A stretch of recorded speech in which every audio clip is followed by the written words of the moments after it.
welcome to Cryptids, Crypts and Coffee, the podcast where two awkward Brits talk about horror with unsuspecting guests. I'm Lou Yardley, I'm a horror author, and... Hello, I'm Janine Pipe, writer of several perfectly adequate short stories, and today we are talking to our dear friend and the incredibly talented Cameron Chaney. Hello, thank you so much for having me. Thank you for joining us. Thank you. So Lou's good to cheating. see you guys, like in person, quote unquote. I know. You're not in your library, are you? I'm in my living room because I have natural sunlight coming in through the window. Oh, So okay. I thought it would be the best. Yeah, we've run out of sunlight here. Yeah. There's Oh, a yeah. little bit, but A it's little only bit. 7 o'clock, but it's ridiculous. That's Britain for you. Yep. Okay. At least it's not raining. Not at the moment. Not at the moment. Okay. Lou, are you going to start this week, or what do you want to do?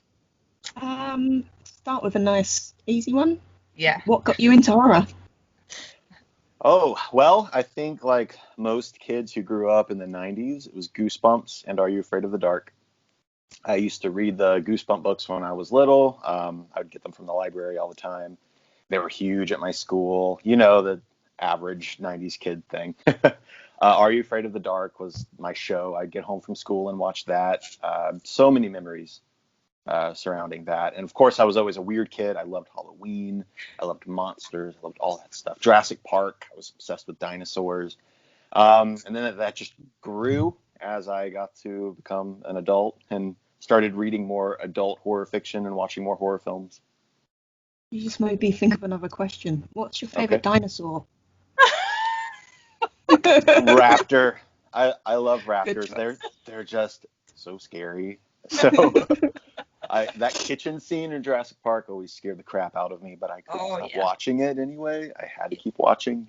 Does the ride in the old ride is gone now, but did the ride in Universal scare you?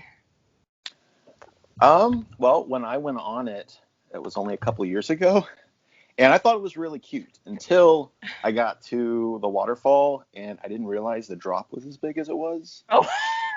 And I am terrified of heights. It's one of the things that gets to me the most. I was really stunned. So then after that, I'm like, I asked my sister, I was like, how big was that hill? She was like, well, let's look it up. She looked it up on Google, and it was something crazy. I went into shock after that. Can't believe I did it, but I did it unknowingly. Oh, that's awesome. Yeah. See, I don't mind the heights on the rides, but I did literally jump out of my skin as you're going up, and you can hear them like rattling in the cages. Yeah. And the T-Rex is above you. It's a little overwhelming. Yeah. What's your favorite dinosaur, Lou? Probably Stegosaurus, actually. I'm really excited to read Rise of the Carnivores. I still have it on my TBR card. I just think it's cute. Oh, she's disappeared. We've lost Janine. No, I'm here. Can you hear me? I can see Oh, you. yeah, we can hear you. Oh, I can't see you. you can't see me. Oh, well, you're not important. You're back now. Okay. I was stunned by the dinosaur talk, so I just did. I've got a bit now where you're eaten by a Tyrannosaurus Rex or something. Yes, that would be amazing. It's because someone from Disney heard me talking about something to do with Universal, and they were like, no. That can't Traitor. Be exactly. You're a traitor. Okay, Lou, what got you into horror? Where did your horror journey begin?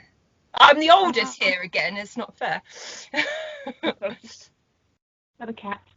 I think mine was probably, I walked in and it was a Sunday afternoon and we were waiting for Sunday dinner. And my granddad was watching a horror film on TV. And it was The Gate. I don't know if either of you seen that. Love The Gate. Gate. Very, very young Stephen Dorff. Yes. And then Stephen Dorff. From there. Felicity wants to say hello. Do we have a special guest? Come and say hello. Felicity. Come and say hello. Hi. There he is. Hi, Felicity. Hi. Bye. Can you close the door? Good girl. She's like, can I come and say hello to Cameron?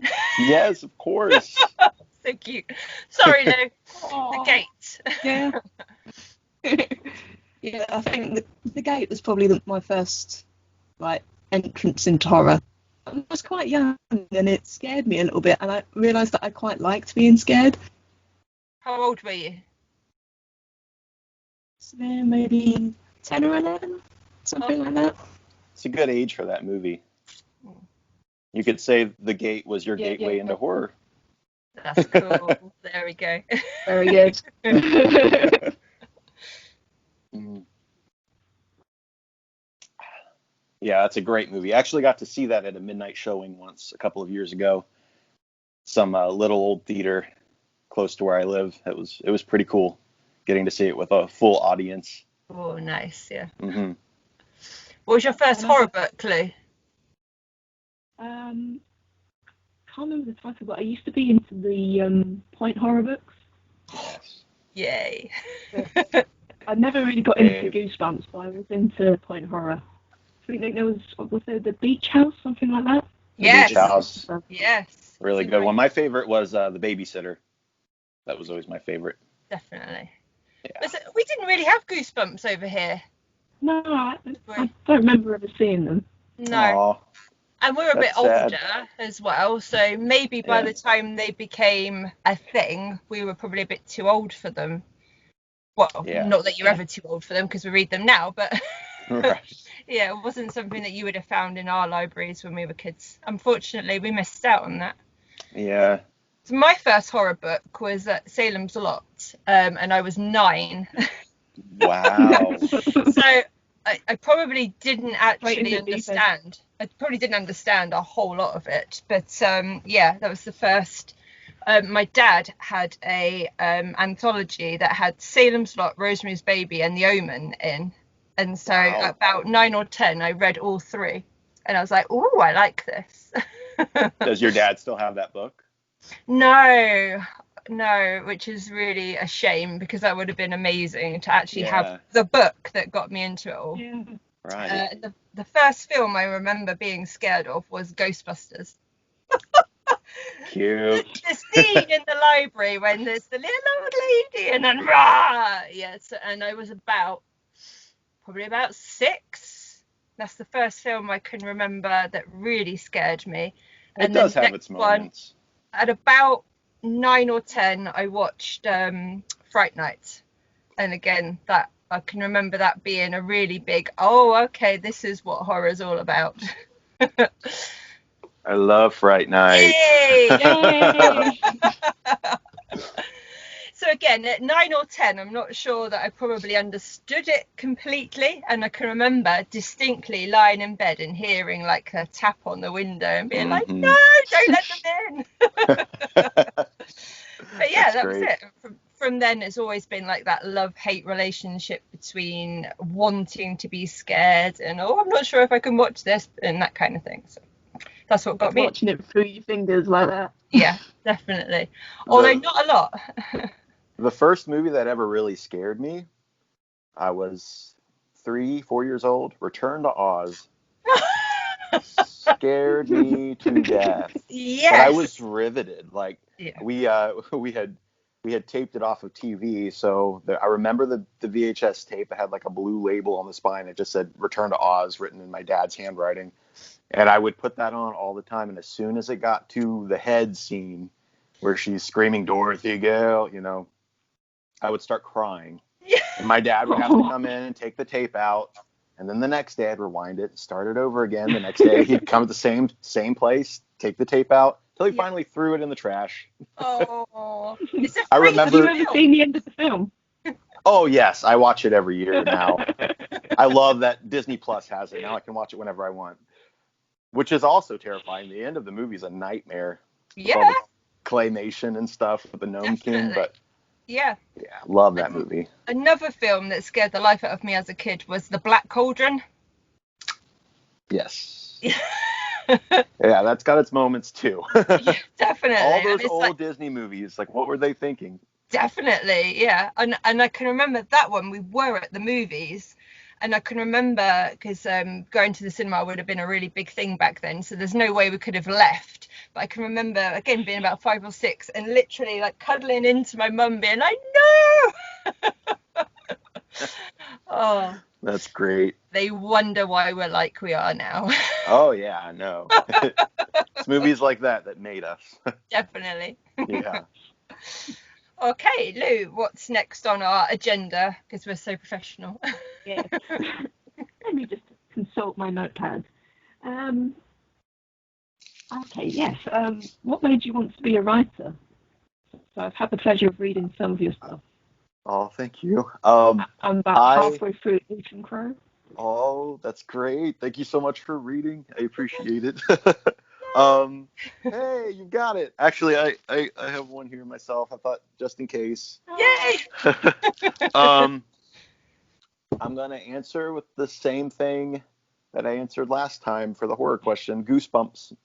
R.L. Stine. I was a huge fan of his books, and I remember being 3 years old, and I started kind of getting curious as to how the books even existed. Like, did they just manifest? Like, how did that happen? And my mom was like, "Oh, R.L. Stine writes them." It's like, oh, okay. So someone has to actually write the books. And then ever since then, I was obsessed with becoming a writer. So from the time I was 3 years old, before I knew how to write my own name, I wanted to be a writer. Just kind of weird. But you did it, so yay! I did. Thankfully, it worked out. Yeah. What about you, Lou? When did you know that you wanted to write?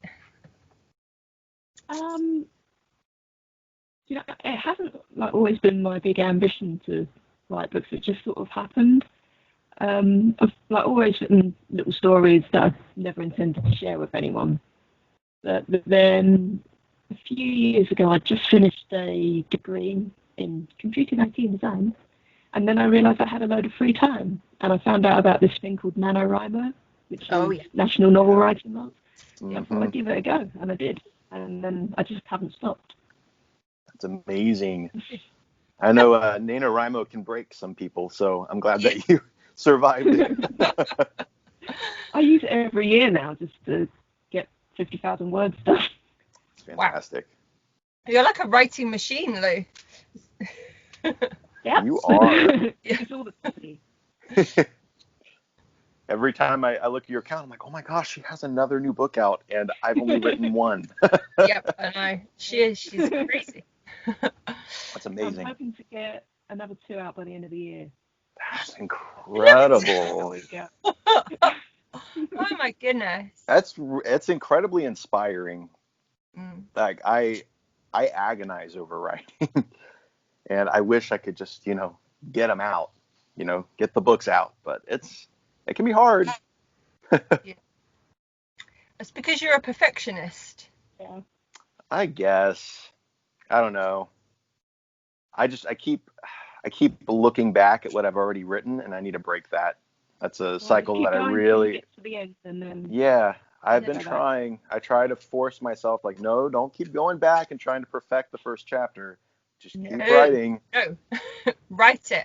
Write it. Get it all down, then go back. Yeah, I know. I'm working on it. It's tough. Yep, because you end up second guessing yourself all the time, and you can't do that. Yeah. Got to get it all down, because the first draft is always rubbish. It always is. Everybody's first draft is shit, and no one will ever see that, so it's fine. I know. Yeah, that's why I was so impressed when you got your book done so quick. I'm like, oh my gosh, she's already done. How did she do that? Yeah, well, now I've got all the edits to go through and all of that kind of stuff, and Graham's got a list like this for me to go through. So, but yeah, definitely, it's getting there. Yeah, I'm excited to read it. But what made you want to start writing? Well, I'm similar to you, Lou, in that I didn't always want to write from a really young age, but probably more about 12, 13, so secondary school, when we were doing more creative writing at school. I can remember writing a poem about a serial killer. It's a wonder that the teachers didn't call my parents in, to be honest. Yeah. And probably about 13, that was when I was reading the point horrors and things like that. So I started writing a few things like that as well, and then I just really enjoyed it. And then when I went to university, because I knew I wanted to be in the police, I did criminology and all that kind of stuff. So again, English kind of took a bit of a backpedal, but then I still kept up with writing for myself. Then it wasn't until last year when I suddenly thought I'd lost my job, Felicity was a bit older, it's now or never, and that's it. So all of this has happened within the space of a year for me. That's awesome. Amazing. Wow. Very cool. Okay, what's next? Do you want to do a question? Or? You had, I just let you Very do them. professional. Yeah. Okay. I just agreed with your questions, so I can make things up on the spot. Cool. I've got an Autumn Crow question. Okay. Like I said, I'm about halfway through, Mm-hmm. and what I really like is how you reference characters in different stories. Yeah. So I don't want to give away spoilers, but there's one where there's kids and there's a fire in the house, and I would say what happens, and then in the next story they're referenced. So did you have an idea of what all the stories would be before you wrote them, or did you go back and add bits in after you'd written each one? It's interesting. None of the stories were written in the order that they're in the book. They were written all over the place. Some were submitted to some anthologies that just didn't get accepted. So they were just kind of written all out of order. Therefore, I found certain characters just kind of popping up on their own. Like sometimes I didn't even mean for it to happen. I was just typing along and I'm like, oh, okay, well, this is a good spot to mention this other story that I wrote. And then I'd have to try to organize them in a way that made sense once I had all the stories done. So it really just happened on its own. I didn't mean for it to. I didn't have any idea that the characters would cross over. It just kind of happened, which was cool. It felt natural, you know. Yep. And that's happy accident. Yeah, exactly. And I've said before, and I'm not allowed to say too much because, as Cameron knows, I've got a review coming out somewhere for it, so I'm not allowed to talk about it too much. But it was just Erie, Indiana. That's what it is like. And I know that you loved Erie, Indiana as well, but the way it was like watching a TV show, the way that each story was intertwined and the characters and the settings and all of that kind of stuff, the way it all just came together, you would never have known they were separate stories that you just came up with. It was written as if it was all supposed to be together. So just shows how good you are. Thank you.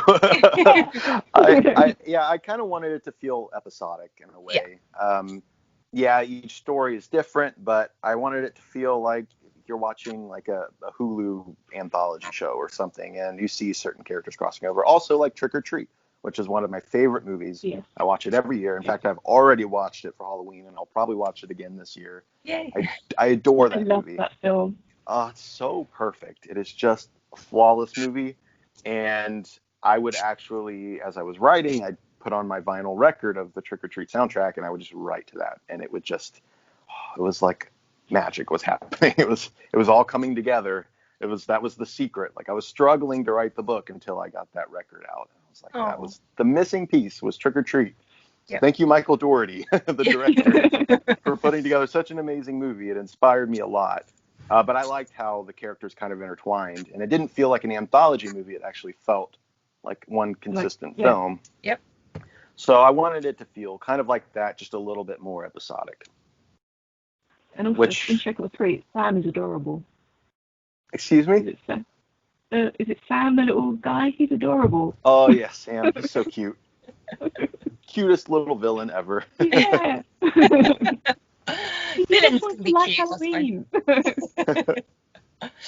So will that be your, because I know a lot of writers have a ritual, would that be your ritual now that you have that music on? Is that going to be something that you do it's getting to be where I can't write if I don't have music, some kind of music that fits the vibe of what I'm writing. So if like right now I'm writing a novella, I'm not sure which yet, just depends on how it presents itself as I'm writing. But right now I'm listening to the Haunting of Hill House soundtrack from the Netflix show because it's got more of that melancholic feel to it, which I feel represents my story. So that's helping, is listening to that. So it really just depends on the tone of the music and the tone of the story, if they mesh together. And you need to get some more of that written. I know. I'm trying. Because I'm waiting. Can you tell us anything about any upcoming projects, or is it still very much? Right now, I am working on, like I said, it's a novella, I'm not sure which, but it takes place in Autumn Crow. I'll leave it at that for now. Okay. And but I will say that I have a lot of other Autumn Crow stories in the works. A lot. Yes. I have. I love that. It's like, oh, sorry. Oh, sorry. I have short story collections. I have other novels. I have a couple of different book series planned. So I'm hoping to really sink into that in the next couple of years and just really release as much as I can. Hopefully I can take a note from you, Lou, and just put it all out there. One project at a time. That's what you need to do. Yes, I'm focusing just on one. I have lots of ideas, but I only write one at a time. Good. Yeah, I can only do one at a time. Okay, cool. What's next? I'm putting Lou in charge. Yeah, why am I in charge? Okay. What are your favourite horror tropes? Ooh, I like that. Very good question. Horror tropes. I love a good haunted house story. Just classic gothic haunted house story.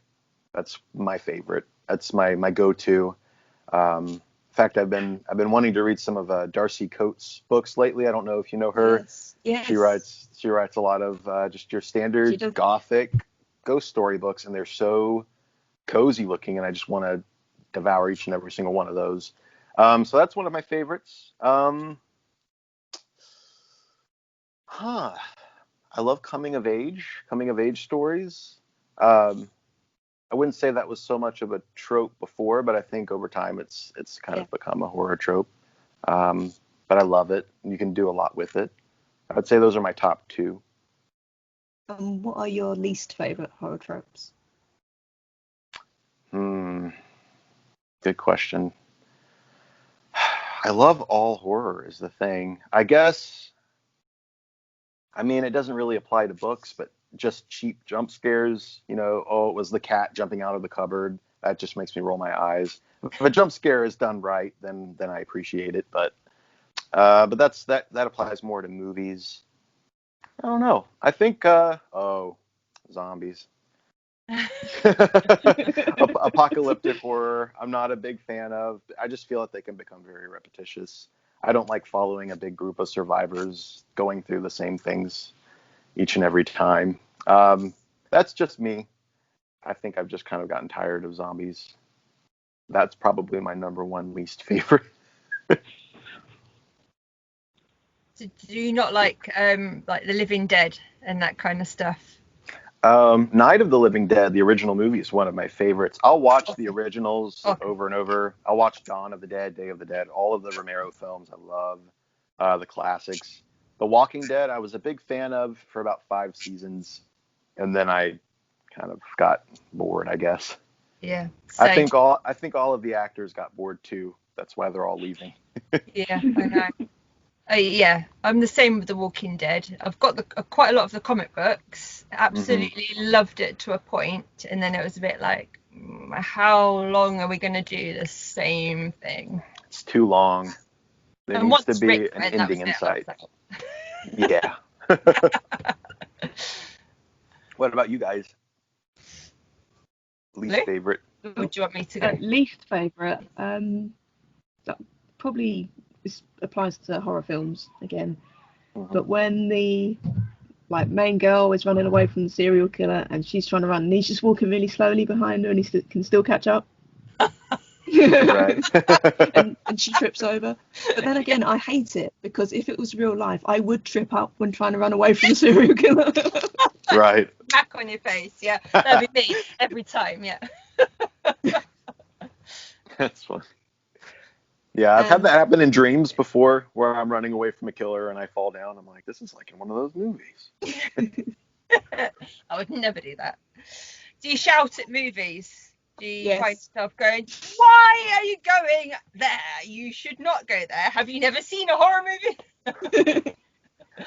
I personally, I watch so many that I don't even do that anymore. I just watch it. And I just enjoy it for what it is. The only time I shout at movies is if it's genuinely intense and I'm like, run, run, run, run, run, run, run. But now, like, all these characters will make stupid decisions, and I know they're stupid decisions, but I love it anyway. You just roll with it. Yeah. I just roll with it. Yeah. I don't really notice now unless I'm watching it with somebody else and they're hating on it the whole time, and I'm like, I guess it doesn't make sense, but I don't really care. Yeah. It's great to watch something with like a normie, someone that doesn't like normally watch that kind of thing, and you're just like, really? No. I watched Alien. I watched the original Alien with a friend recently, and they had a lot of stuff to say about it, and I'm like, I never thought of it like that. It's just Alien. Yeah, yeah. It's a classic film. I've seen it so many times, I don't even question it. Definitely, yeah. Or if they're the other way and they start picking on it, like, don't you know this is a classic? Come on. Yeah. You have to like it. Yeah. A rite of passage. Just be quiet. Right. What's your favourite trope, Lou? Oh, mine? Anything with monsters. Yes. Anything with monsters, and I'm also a fan of The Final Girl as Yes, love Final Girls. Yes. Who's your favorite final girl? Possibly Ripley. Yes, she's so good. Troy. So good. If only everyone had listened to her in the beginning, they wouldn't. Exactly. That's the thing throughout the whole series. Yep. Listen to Ripley, you'll be fine. Definitely. She get that on a t-shirt. Listen to Ripley. Yes, that would be cool. See, I know a lot of horror fans don't like Scream, but I do love Scream, and Sydney is one of my favourites. Sydney is one of my favorites as well. Good. Yes. Yeah. She's so good. I can't wait for Scream 5. Oh, I know. Well, She's coming back. Is she definitely in it? It just got confirmed yesterday. Oh, there we go. Awesome. So, I was very happy. Yeah, because they're remaking The Craft as well. Mm-hmm. But she's not going to be in that. So I don't know whether they're going to do it with a whole entirely new cast, or I don't know what they're going to do. It sounds like it's going to be a new thing. Yeah. Kind of like the Charmed reboot. Okay, series. so yeah, okay, Yeah. that would make sense. Maybe she'll have a cameo in it or something like that. I hope so. Yeah. I love that movie. I love that movie as well. Every sleepover, that was our movie that we'd watch. So, I just showed that to my sister Taylor a couple weeks ago. Yeah. She had never seen it. She was like, "How have I not watched this movie?" What? I'm like, now you've been exposed to it. You can't go back.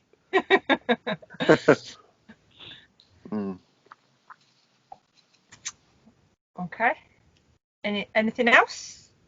Let me just consult the notebook again. The I'm going to cut these bits out. Oh, yeah. I can't sit still. Okay. I'm like wriggling around. Okay, here's one. Is there any book that you've read that you wish you wrote? Good one. Yes. And why is it Stephen King? Yeah. Well, if I had to choose a Stephen King, I'd say Pet Sematary. That's my favorite Stephen King book. I love it. It's everything I love. It's scary. It's dark. It's melancholic, which that's my thing. Yep. Oh, yeah. It'll make you cry and it'll scare you at the same time. And also the ending of the book, the original ending, it's chilling. You know, it ends on the perfect note. So I wish I wrote that. I had to choose another book, I'd say I'm Thinking of Ending Things by Ian Reid, which they recently did a movie of. I wasn't the biggest fan of the movie, but I won't go there because that's controversial. But I loved the book, and I love the way that ended. I thought it was genius, so I wish I wrote that.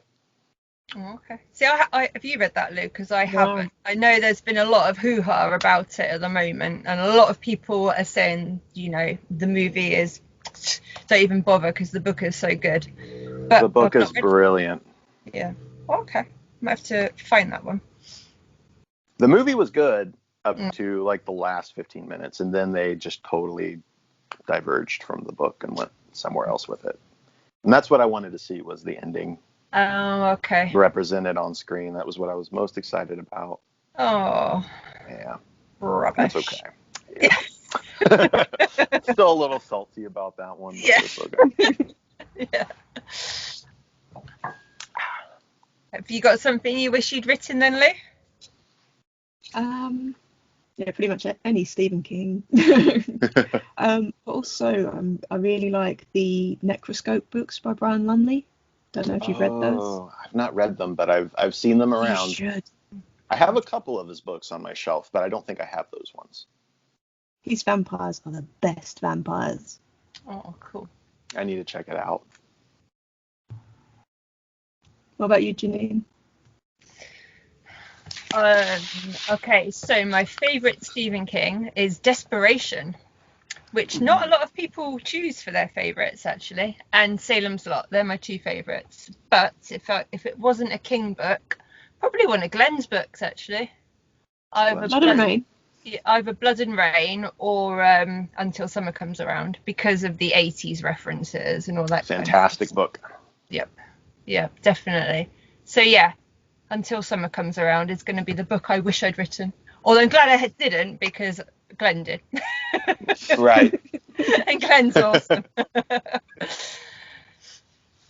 And I like the way that, and I've had a long conversation with Glenn about lore and stuff as well, but he picks and chooses the lore that goes with his monsters and things. And I think that's really good, because that way you're not following all of the classic tropes as well. So you're going to have things that are slightly different. So like the fact that his vampires can walk around in the daytime, it slightly drains them, but they can still be exposed to the sun.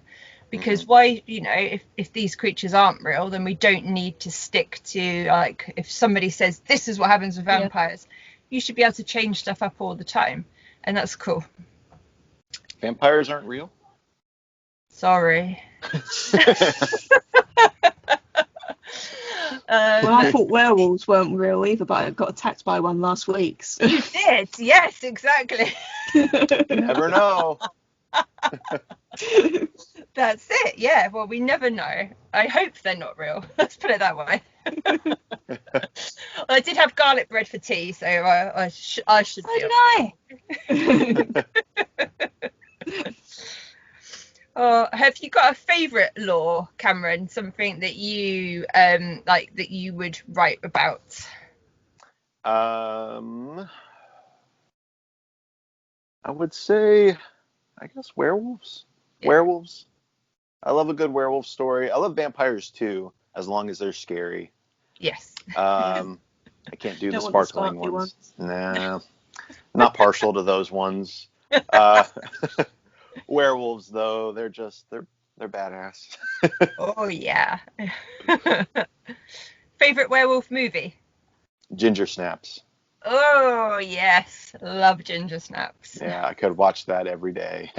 Definitely, that's such a good movie. But you were supposed to obviously say Dog Soldiers. Which is also great. I love Dog Soldiers. But again, Ginger Snaps has the coming of age aspects, which I really love. It does, yes, it does, yeah. And great performances too. Yeah, and there's not many. I love those actresses. Yeah, there's not many with girls, is there? I'm trying to think of many werewolf girl stories, and no. Not too many. No. I can't even think of one off the top of my head, no. I can't think of another one. Right, Lou, since we're up for getting an Oscar for our acting anyway, there we go. We need to be female werewolves. If you guys team up and write a female werewolf book, I will absolutely read it. So There you go. Go I on. think you should do it. Yep. Needs to be done. Yeah, let's do it. Yep, let's do it. Awesome. Yes. Yeah. You heard it here first. Yes. Right. Did you want to get into the whole ghost hunting thing? I know you're dying to ask, and I'm like, I don't want to listen. Yeah, okay. So I saw on one of your other videos that you did some ghost hunting recently. Yes, I did. How did that go? Did you see anything? All right, so I didn't see anything, but for those who don't know, I went to this place called Landell's Mohican Castle. It's in Loudonville, Ohio. It's a modern castle. It's not old Victorian or anything. It was built like in the 90s. The guy who built it just really liked castles, but it was built on some grounds where a lot of crazy things happened. Of course, there were issues with white settlers coming and stealing land from the Native Americans and all of that stuff. They tried to do a peace treaty, and of course the white people didn't adhere to that, and they wound up invading the space anyway, and there was a massacre. So there was some bad juju from that. Also, there was a church there where there was some conflict between the church and the congregation. The church wound up getting burned down. A lot of people died on the property. So the property itself seems to be very haunted. And there is a cemetery on the grounds, which we visited. It was amazing. So we had a tour guide that would take us through and just kind of show us the history. And then we had full reign of the entire grounds for the rest of the night. Up until like 4 a.m. They gave us some ghost hunting equipment. We were able to go up in the tower of the castle. We were able to go into the cemetery at night. We went into a tunnel underneath the castle, and we were able to basically just see if we could make contact with anything. And we didn't really have any luck with the equipment that they gave us, but my sister Taylor had a necklace, and we just kind of used that as a pendulum to communicate. So we just asked questions, and we got a lot of answers. It was pretty crazy to see that necklace just moving all on its own. And we'd never really done anything like that before, so we didn't know what to expect. But just see that necklace just moving, and then if you told it to stop, it would stop. It was nuts. It was crazy. It would give you chills, and the energy would change in the place, and then you'd leave, and suddenly you'd feel fine. It was pretty awesome. We didn't see anything, but we definitely talked to some stuff. For those who believe in that. Yeah. Of course. What kind of stuff did you ask them? We tried to be just respectful, and we had to keep in mind that a lot of the people who died on the grounds were from the 1800s, so they wouldn't know about modern day things. So we had to just keep everything pretty neutral. Just asked if they died on the grounds, if they had lived there, if they enjoy being at the castle. We had heard stories of specific spirits that would wander the grounds. There were a lot of reports from guests who had stayed there. So we would just try to figure out who we were talking to, if they were this ghost or that one. We got, a lot of answers. There was one ghost in particular who seemed to be following us around. Yeah. So we would keep Not asking, alarming like, at all. yeah, I forget the name. I forget her name, but we would ask, "Is this so and so again?" And it would be like, "Yeah." So, Oh. are you following us? Yes. Oh. It was fun though, and we never really felt threatened, except for at one point when we were in the cemetery, it felt pretty creepy. Yeah. I'd like to think that I want to do a ghost hunt, but I'm just chicken. It's a little intimidating, but I don't know. I guess I just kind of try to think of it like they're people, hopefully, and that seems to help. Just to think of it as like I'm speaking to a person, which is kind of scary in itself, talking to people, but. Yeah, I'm sure you guys understand that. Yeah. People are more scary, definitely. People are scary. Yeah, so we've just had this rule. It comes in on Monday that we're not allowed to be in groups of more than 6 at the moment because of COVID. Yeah, and then we were like, Yeah, I don't want to be with any more. 6 is too many anyway. I know. I've been thriving, honestly. I rent the lower half of my sister's house. She has a huge house, so she needed help. And I was like, well, I'll move into the lower half. So I get to just hang out with them, her and her husband, and we have fun, watch movies together. So I don't really need any more than that. Yeah. Oh, sounds good. What was the ghost equipment? Was it something like on Ghostbusters? Yeah, it was basically what you would see on like an episode of Ghost Hunters. They had the basically the spirit would tap it. It's a ghost. You would get vibrations, so if something were to tap the device, it would vibrate. It's cute. Spooky ghost. It was just kind of generic equipment. Basically, it would vibrate if something touched. That's about it.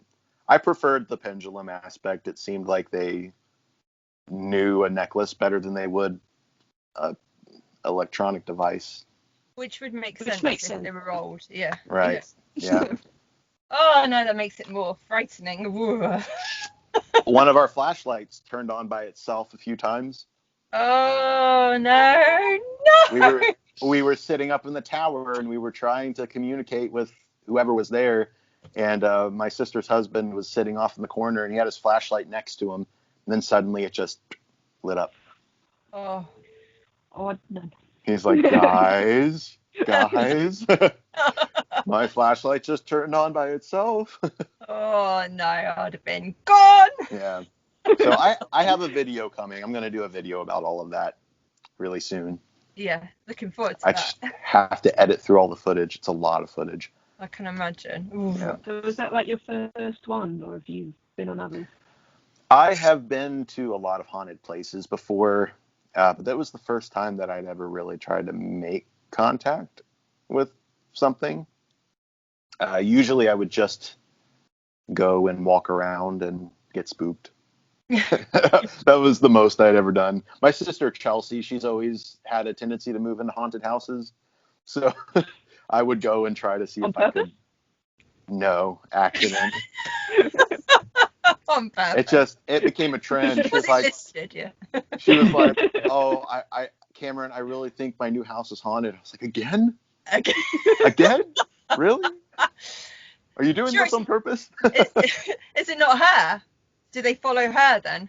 That's a good question. I actually begin to suspect that myself because I was like, Likely, that's the only thing that would make sense. Yeah. Yeah. How's that house that you're in now? The house that I'm in now? Yeah. No, but my sister and her husband, they went on a little getaway together. They went to Lake Erie and they stayed in an Airbnb, and they had doors that were opening and the chandelier would move, and they were able to use the pendulum again and make contact with whoever used to live there. And when they came home, we had some weird things that were happening. Like there was rustling in the closet that's next to their front door. That's where they keep all of their shoes and stuff. They'd hear rustling in there. The cats were acting really weird and looking down the hallway. Her cat, Salem, black cat, obviously, he would stand up on his hind legs and beg. He just looked down the hallway and beg into the darkness. So that was creepy.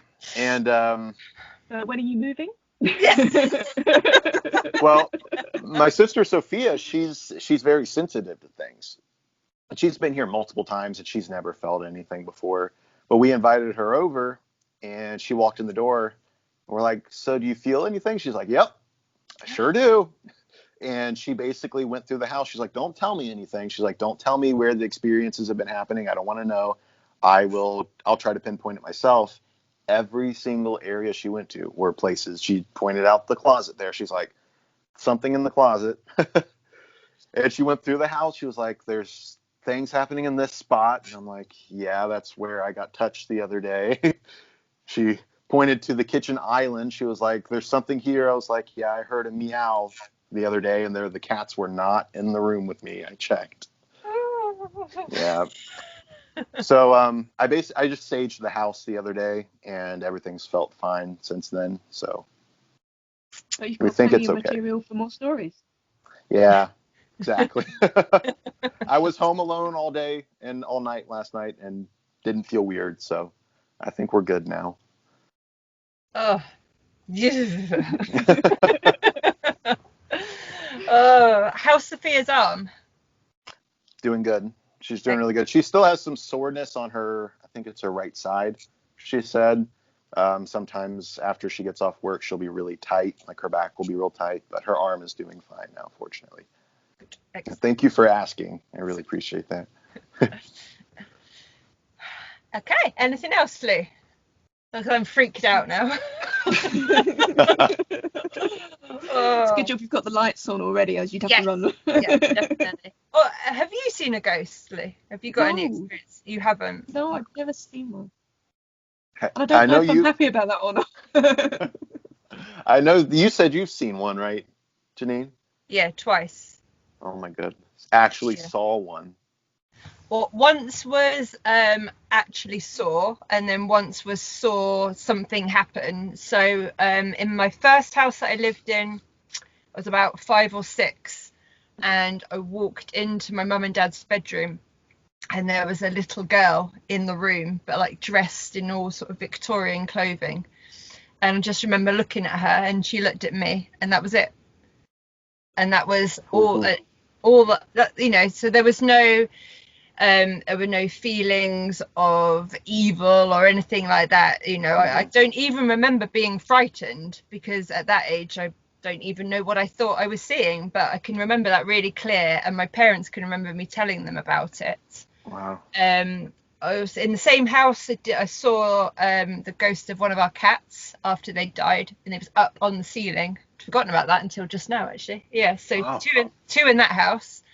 And then when I was a teenager, so in a different house, it must have been about 14, 15, and my parents were out, and we had one of those old rotary phones with the long, you know, the long wires. So I was sat in the lounge of the house. The TV wasn't on, and I was talking to my best friend on the phone, and we had an old-fashioned set of weighing scales like you'd have in a post office, which were sat on top of the TV, but the TV wasn't on. That's the important bit.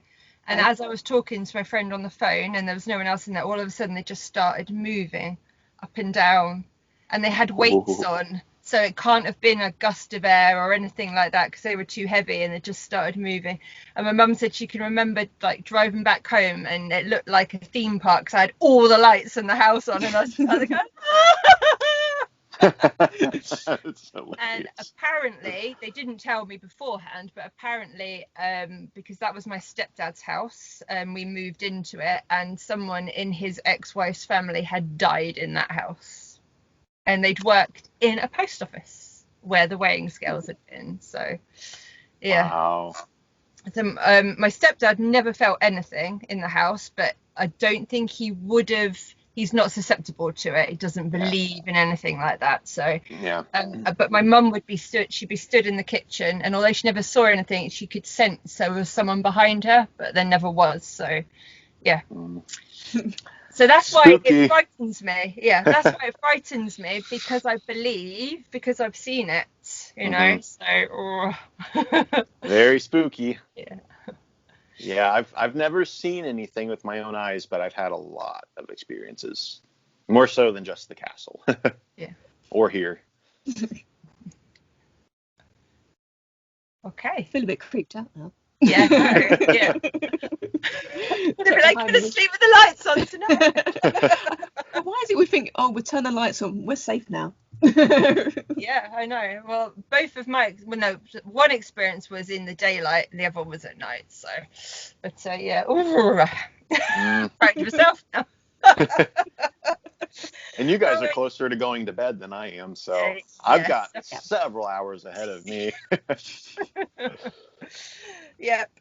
Well, Tim Meyer posted that he's doing a Facebook Live or a YouTube Live or something tonight at like 8 o'clock your time. So that's like what, 1 a.m. our time, something like that. Oh my goodness. So I might now be staying up for it. I Yeah. might not be going to bed. Oh. Okay. Shall we move on? Yeah, move on quickly. Sure. See, we're big, brave horror writers. Yes. So we can't have you here without talking about YouTube, Yay. Yes. can we? How did you get into doing your channel? Well, I discovered the booktube community before it was even called booktube. It was just a handful of people who were making book videos on YouTube, and I don't know how I even happened to find them. I guess I stumbled across them one day, or maybe I just typed in books into the search bar. This was like 10 years ago. And I started just watching videos from these people. Nothing fancy. They were very just laid back, just people talking about books. And then I started commenting, and after a while, I was like, you know what? Maybe I'll just start a channel, and it will be a way to kind of catalog my books. I could just do like bookshelf tours, show all the books that I own, and then I'll have like video record in case there was a fire or something. That was really the only reason why I made a channel. It was for insurance reasons. And then more people started commenting. I'm like, oh, this is cool. And then I reached 100 subscribers, which I didn't think would ever happen. So I was like, well, maybe I'll just start doing this weekly. And I read a lot of like point horror back then, a lot of the YA stuff. But mostly the YA books were really popular, like post Twilight and all of that. Yeah. So I was starting to try to get into reading YA books. Never really stuck with me. I would find some that I liked, but most of them were spooky themed. So my channel really wasn't doing a whole lot. But then I read this little book called Paperbacks from Hell a couple of years ago. And I had already started collecting those kind of books about a year before that. I started getting really into those. So the fact that Paperbacks from Hell was coming out was huge to me. So I wound up doing a review of that. And then everybody seemed to really like the lighting and the way the videos were. So I was like, well, okay, we'll just keep on going with this theme. And now we have Library Macabre. And ever since And we then, love it. I'm glad. I love it too. I am glad that I finally found something that I really enjoy doing. So I'm just sticking with that. That's my thing, Library Macabre, and that's kind of how it came to be. Awesome. Cool. When did you start getting hit for reviews, like rather than just people watching you talk about books that you'd bought and things like that? When did people start sending you stuff? It all started. I had some author friends years ago who would occasionally send me books for a review whenever they would write one, but it didn't really start picking up until I reached out to Grady Hendrix to get a copy of Paperbacks from Hell, and then also Cameron Rubik, who wrote Kill River. He sent me his book for review, and I started to review those, and I guess more people in the horror community took notice pretty like right away. Yeah. It happened real quick. And before I knew it, I was getting a lot of requests to review people's books, and I accepted. and now I've got like 100 books I need to read and review. So you got to be careful. Yes. And the thing is, every time you read and review one, I'm like, just note that one down again. That's what I love to hear. And I'm trying to focus primarily on just indie horror. I do read some mainstream horror, but I feel like the indies are what need it the most. And, I'm an indie author, so I like to promote them. I think that benefits the most people. And also, indie horror is the best horror right now. A lot of mainstream horror is not really existent. I mean, it's becoming a little more common with Grady Hendrix and everything, and the comeback of Stephen King, obviously. But still, indie horror is where you find most of the good stuff nowadays. So Grady's lovely as well. He's such a nice person. Yeah, he's really cool. I want to see him do one of his live shows eventually. His live Paperbacks from Hell show. It looks really fun. definitely. I've spoken to him quite a few times. I've interviewed him and done a few bits and pieces, but he's probably the most famous of all the people that I've like interviewed and spoken to, and he was just so lovely. He was just He's really like, cool. he said he had one rule when I interviewed him, and it had to be to not send him the same old questions that he got asked every single time. So I did send him a few different and weird and wonderful ones, which he really liked. And then Steve decided he wanted to ask him what his favourite smelly cheese was. That is an original question. So Felicity asked him some really weird, bizarre question as well. But you know what? He loved it. He was like, they're the kind of questions that I like, because everybody asks, how did you get into horror? When did you do this? When did you do that? But one of them was like, you're stood in line at Starbucks. What are you going to get? Just like, you know, conversational things like that. And quite often writers love to have that kind of thing. Something just that bit different. Yeah, he's really cool. He's hilarious. I love his podcast too, the Super Scary Homeschool. I love that. It's one of my favorite podcasts. Oh, it's so funny. It's genius. It is genius. I've never listened to it. I'm going to have to. Oh, you need to. Oh, it's brilliant. You'll love it. You'll love it. Listen right now he's doing all vampires, which is great. Yeah, it is hilarious, but it's interesting, and you learn stuff because it's like the history of vampires and things like that. Listen to it on the train on your commute, because you'll be laughing out loud and making people stare at you. I listen to it when I go out for a walk, along with Last Podcast on the Left, and I swear people move away from me because which is great. Social distancing. Yeah, it's a good people repellent. Definitely. Another good people repellent is that I had coffee with Graham, and we obviously said, hi, Cameron, as we were doing it. He's got his mask is werewolf teeth. And also Graham's massive. He's like really tall and quite a big guy. So nobody came anywhere near us with this massive werewolf mask on. It was amazing. That's awesome. Yeah, Graham's a cool guy. Yeah. He's a very cool guy. Yeah, he gave me a lot of advice. So, I mean, awesome. I always refer to him as my mentor anyway. But you know, we went right through like everything. Like he went through all his plans. He showed me like on his laptop like how he breaks his own writing down. He went through what he looks for as a publisher. It was really, really insightful. So I'm ever so grateful to have had that. Not many people at like my stage of the career get somebody who's a writer and a publisher and all of that to sit down and say, this is what you need to do, here are your steps. So I'm ever so grateful. Yeah, that's awesome that he took the time to do that. Definitely. Yeah. Pretty much unheard of. Yeah. It is definitely, yeah. So I don't know. He has read some of my short stories, so he must see something in my writing to even bother to take the time to do it. So we shall see. Your writing's awesome sauce. Yes. Thank you. That's the reason. That's the reason. Well, I have killed both of you off, so you know. I love it. Ghosts. We are. That's why we're so susceptible to this stuff. We've already crossed over and we didn't know it. Yep. I have seen a ghost. Yeah. In the mirror. I love your hat, by the way, Lou. Thank you. I've been staring at it and I want one. Funny enough, you can get them from my shop. Oh, I can. Yeah. She's wearing her own bags. Yep. I will order one as soon as we're done, actually, because I need it. When this goes out, I'm going to have to do links down below. Yes, do that. Yeah, in the graveyard. Amazing. Okay, and is that a different cat? No, this is Gizmo again. Oh, it is. Gizmo. Oh. My cats they're like nowhere to be seen. They're both black, so they're perfect like horror cats, and they're like, nope, we're not going to make an appearance. No way. My sister has two. She's a black one named Salem. Hi, Gizmo. A black one named Salem and a tabby named Pumpkin.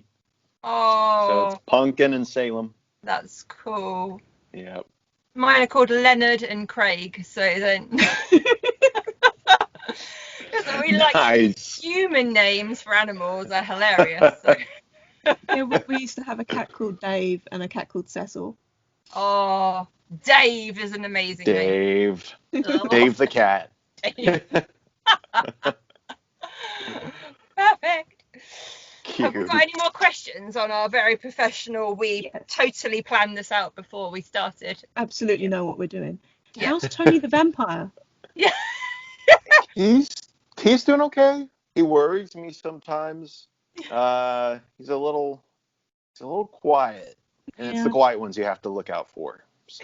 But he's okay. He stays in the library. He really likes it in there.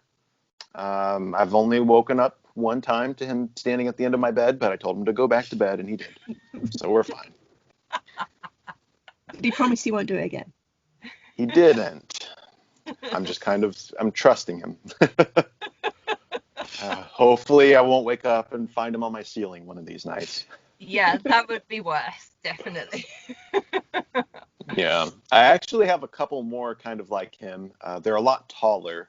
They're older too. He's from, I think, 91, 92. My family got him before I was even born. I was born in 93. So they got him when he came out. And I've just always been around him. He was one of my favorite toys to play with when I was a kid. And then I recently found two more, and they're from like 85, I believe. They're a lot older. There's a witch and then another vampire. So I might have them in a video soon. Yeah. We'll see. Yeah. So is Tony going to be a regular fixture on your videos now? He's just staying with me throughout the Halloween season. He's talked about flying back to Transylvania after the 31st. But I'm going to see if I can convince him to stay. Excellent. He's going to like build his own fan club. Yeah, he slowly is. If he gets enough fan letters, he might stay. That's it. See, we don't watch your channel for you. We're not bothered with you. We want Tony. We want Tony.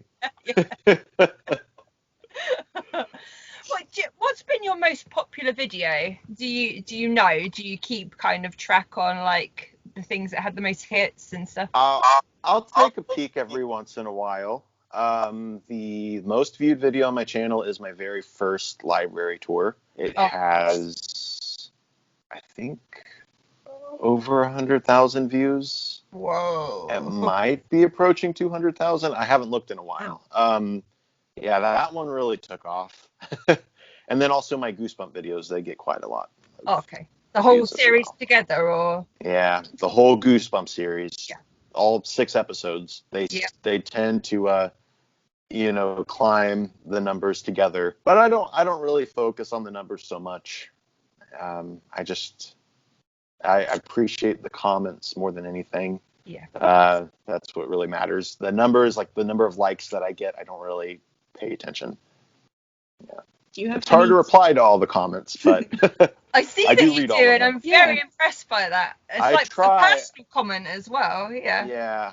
I read all of them. It's hard to reply to each and every single one of them, but I appreciate them because that's what keeps me going. Do you have any tips for anyone starting out, like me? Yes, do your thing. Don't follow any of the booktube tropes, because those tropes, those trends, everything's just so congested, and there's so much of it. Do your own original thing, and I know you will, Lou. I didn't start getting any kind of attention with my channel until I started Library Macabre and just did my own thing, and then people actually took notice and started caring. So that's what I always tell everybody. I'm like, just do your own thing, just do your own style, and don't worry about anything else. As long as you're authentic, people will take notice. Yeah. Cool. How are we doing? As I say, have you got any more questions? Because I think I'm done on mine. Oh no, I've got one more. Going back to, I was excited. Going back to writing again. Mm-hmm. When you wake up in the middle of the night with an idea, what do? Do you try and remember it? Do you write it down, or do you record it? I write it down. Actually, I'll text it to myself. That's what I do.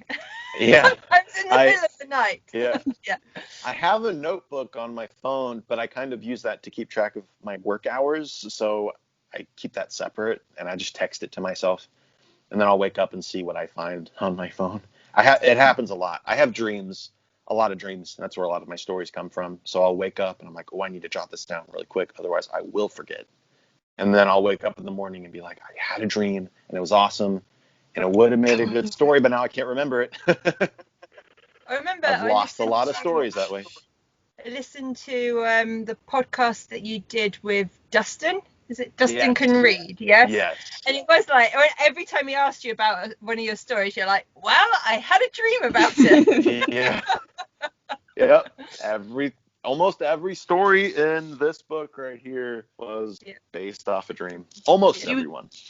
Do you eat a lot of cheese before bed? Yeah. Do I eat a lot of cheese? Honestly, probably. I don't keep track of the amount of cheese I eat, but I do eat a lot of cheese. That's the secret. be We've it. got to eat more cheese before bed, and then we'll have dreams. More cheese before bed.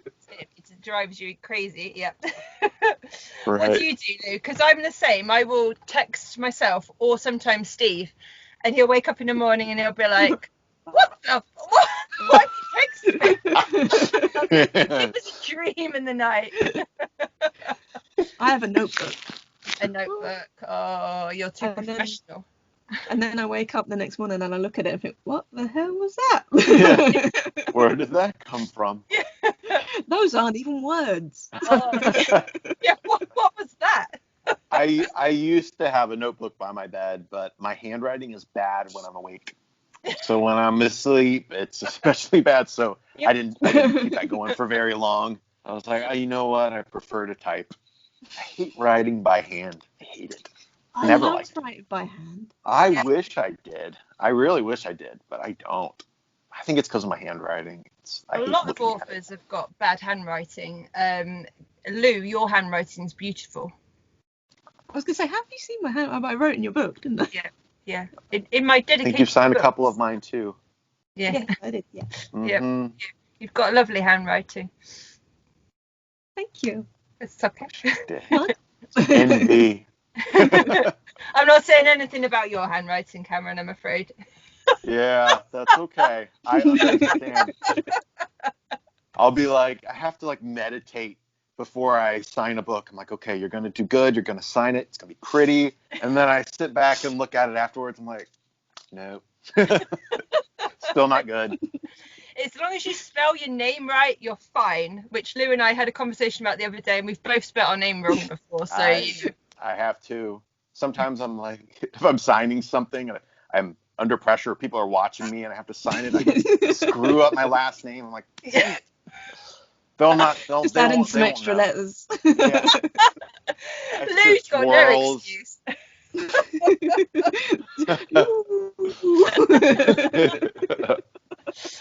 Oh, it's the pressure of spelling your name. Gives me anxiety. Yeah, definitely. And it's funny because we say we can write, we can articulate ourselves in words because we are writers, we can do that. It's talking that's the hard thing. But actually we can't even spell our own names. So where does that leave us? We're a strange breed. Definitely. Yeah. Oh. Have you got a favourite book? Like a horror book that you would go to over and over, or have you just got too many now? A lot. I'm thinking of Ending Things by Ian Reid is always one of my favorites. That's one that I'll probably reread many, many times and always get something out of. I also love The Thief of Always by Clive Barker. It's one of my favorite books. Just beautiful and creepy and nostalgic. It's got everything I love about Halloween and Christmas all in one book. Yeah.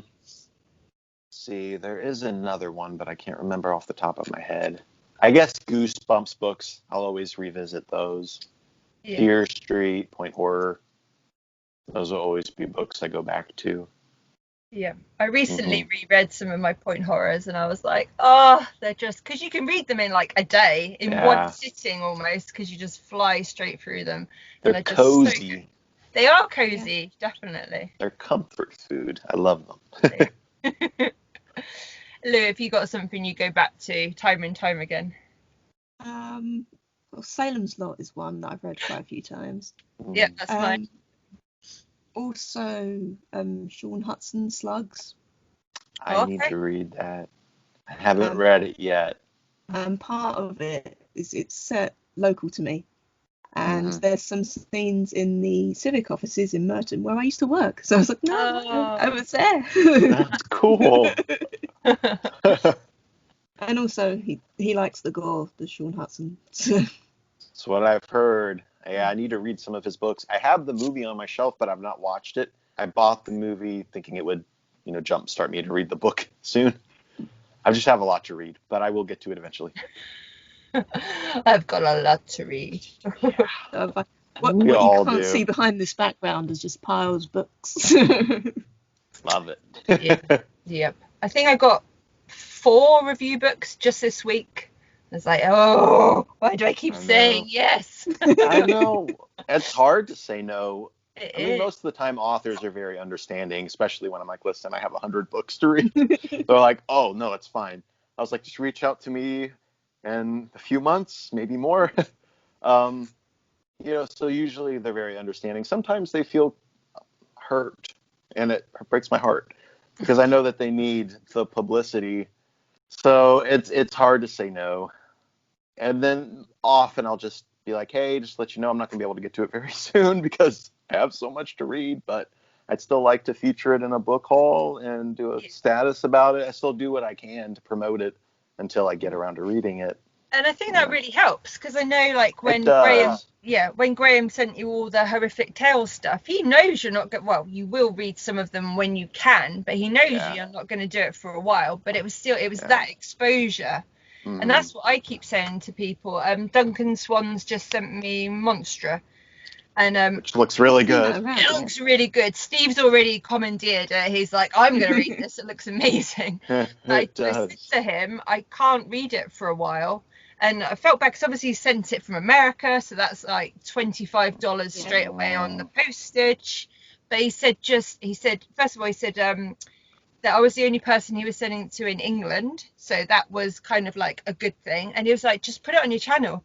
Just hold it. Just show it. Yeah, just be like, I've got this book. That is actually almost as good as a review. So yeah, fair enough. And in fact, all the unboxing videos in the halls that I've been doing, those get more views than anything. So just giving it that exposure, I feel, is a big help. I love it. It feels like Christmas. Yeah, I love unboxing. Yeah. When a publisher reaches out and they're like, hey, do you want a whole box of books? I'm like, yes, I do. I really do. Have Flame Tree got a hold of you yet? Because ages ago I told them about you. Flame Tree, yes, they did. Yes. So they did about a week ago, yes. Are they sending something? They sent along their catalog.